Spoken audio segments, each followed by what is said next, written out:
Hogsett families. This is Diana Oliver, and I'm the math interventionist at Hogsett. And I work with all the grades, so I get to see a lot of your kiddos during the day. One thing we want to talk about today is math, since it is Math Family Night. This is one of my favorite cartoons. It says, "Who is putting all the math books in the horror section?" A lot of people are worried about their math and have a lot of anxiety with math. And that's something that we want to be able to help your child with. Encouraging your students is extremely important. Research has shown that parents' attitudes towards math affects children's attitudes towards math as well as their math achievement. Sometimes math may not come easy for you, but we still want to have a positive outlook on it for our children. Success in elementary school math predicts future achievement in middle school and high school math and other subjects. Family involvement is a strong predictor of school successes in math and literacy. So, one of the things we want to talk about today is we want to show our kids that you can do it.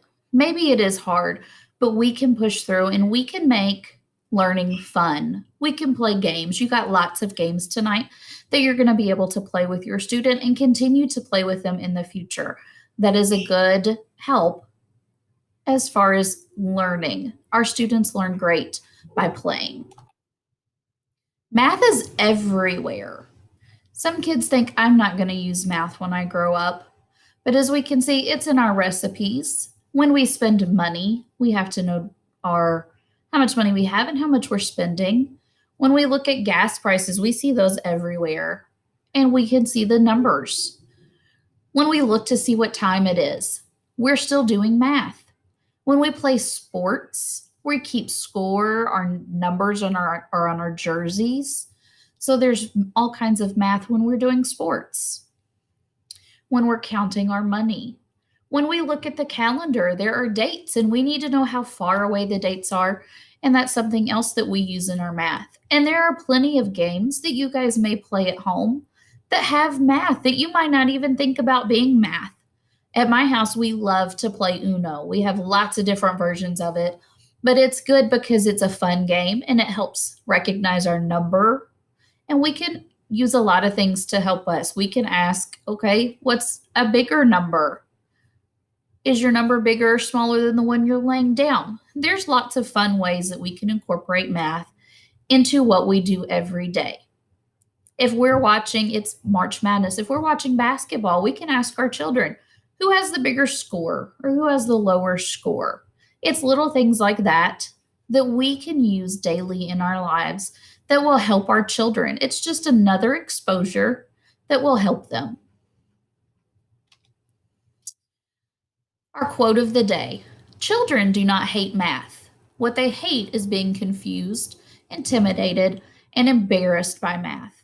With understanding comes passion, and with passion comes growth.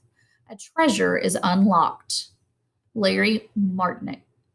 He is a mathematician and created a lot of different curriculums for math.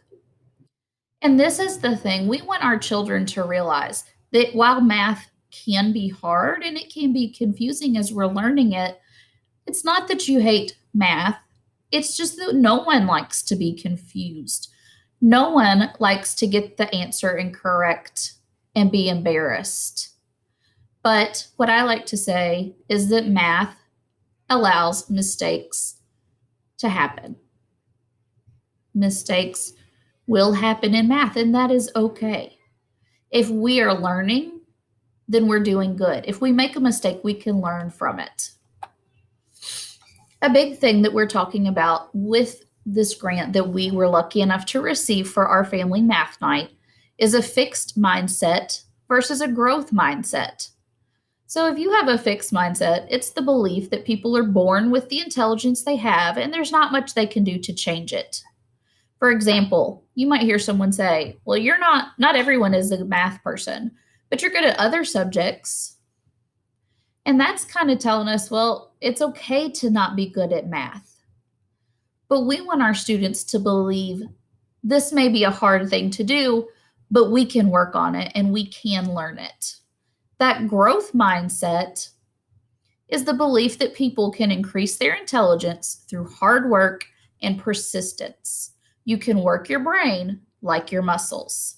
An example for that would be, well done. You've worked really hard on that problem. So sometimes we hear people say, oh, I'm just not a math person. And they may not care for math, but they can do it. We want our kids to think, maybe I don't know how to do it yet.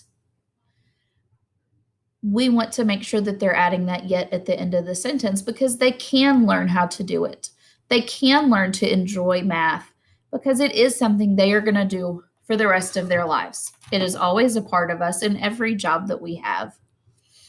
And so we want our students not to get discouraged and think, oh, I just can't do it.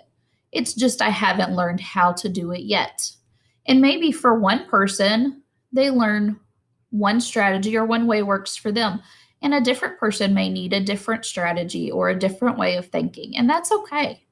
As long as you are using your brain, you're working hard, and you are trying your best, not everyone's going to do a math problem the same way. And that's okay. Our students, especially at these ages, learn through play. Play is our brain's favorite way of learning. That is a very big, important thing here at Hogsett. We have lots of math games that our students play. We have centers. While we have been learning virtually, you guys have even been able to see some of your kids' works.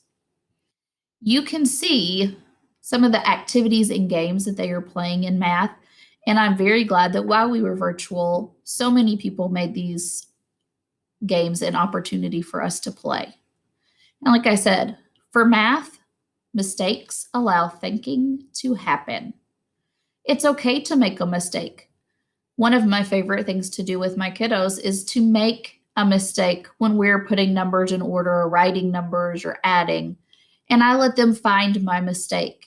If they can find it and they can correct it, then it means they're truly getting what we're doing. Our family night, math family night, is a grant that we received from the Kentucky Department of Education, the Kentucky Center of Mathematics, and Real Appalachia. They work together to give us some of the materials to send home with you guys since we are doing this virtually, not in person this year. And some things, some different games they provided us with that hopefully your family can enjoy. One of my favorite songs that I play with the kids, and if you were here last year for Math Night, you heard it. It's called The Power of Yet. Don't get discouraged, kiddos. You can do it. You have to find the way that makes sense to you. If you believe that you can do it, then you can. You may just need to practice some more, but you can do it. Believe in yourself. I believe in all of the kiddos here at Hogsett, and I know that they can do great things. So, kiddos, if you're listening, I believe in you, and you are made for wonderful things in this world. So, we have The Power of Yet, and that is a video that you can watch. It is a wonderful video. It kind of gets stuck in your head, but that's a good thing. It's a really good message to our children. You can watch the full video if you go to YouTube and search Power of Yet, and it's by CJ Lucky. If you would do that, that would be amazing. It's something that your kids can really enjoy and learn for, and it's a great song. And we have had some Hogsett kiddos listening to this song and doing some singing and dancing with it that we will play as soon as this is over. And you can watch and see if you see your student. Please enjoy your game night. Enjoy your time with your family. If you have any questions about the things that are being taught in math class, about our Kentucky State standards for math, what your students should be learning, or if you have any questions about the games, there will be an optional Google Meet that is posted through Seesaw and on our Facebook page. The meeting starts at 7 and goes till 7:30, and you're free to hop on and talk to some teachers about what might what might you be able to do to help your child? If you have questions about the games or anything like that, we will be there and you can just hop in and out as you need to. I hope you guys have a great evening and have a lot of fun. Bye, guys.